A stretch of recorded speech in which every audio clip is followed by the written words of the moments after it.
ассалому алайкум дӯстон, шумо дар шабакаи Knockout TV қарор доред ва албатта ин моро хирсанд мекунад ва илҳом метавад ки ҳамавақт барои шумо хабарҳои ҷолиба аз ҷаҳони ММА ва ҷанговарони тоҷик пешкаштон кунем.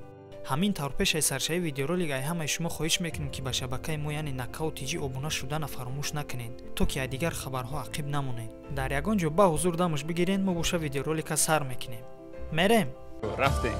чӣ хеле ки ба ҳамаи мо шумо маълум аст, худи пагоҳ санаи 7 сентябр ҷанговари тоҷик бародармон Муин Ғафуров дар ташкилоти Dana White Contending Series бар зидди ҷанговари канадагӣ Чад Анхалигер ҷанг мекунад. ҳар дуи ҷанговарон дар вазни сабуктар яъне 61 кг ҷанг мекунанд.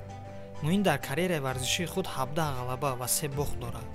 рақиби ӯ Чад Анхалигер бошад 10 ғалаба ва 5 бохт дорад. айрӯи тартиби турнир набарди Муин ва Анхалигер якумай. турнири Dana White Contending Series бо вақти Америка соати 5 бегоҳ сар мешавад. бо вақти Москва бошад соати 3 шаб сар мешавад.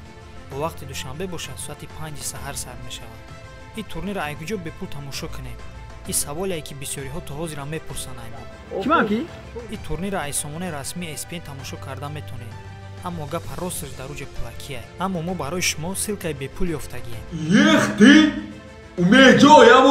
мисли ҳар вақта ссилкаи бепули турнира ай телеграм мо дастрас карда метонед. аз ссилкаи телеграм бошад дар комментария закрепитшуда. мо ҳатман ссилкаи бепул тамошо кардани ҷанга дар телеграм мепартоем. ба бародармон Муин ғалаба ва бо UFC шартнома бастана орзумандам.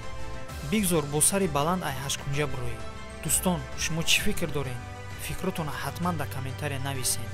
Муин ба пеш, Тоҷикистон ба пеш ё чӣ гапе метонед дар комментария нависед. чунки пеш аз ҷанг дастгирии ҳар яки мо шумо барои Муин шарт ва зарур аст. раҳмат ки видеоро то охирша тамошо кардем. лайка шатақати задана фаромӯш накунед. ба шабакаи мо обуна шавед ва зангулачаро накаут кунед, то ки дигар видеоҳоро хабардор кунад. ма бо шумо паси видеои навбатӣ мешавем. ба наздикӣ во мехӯрем. Хай.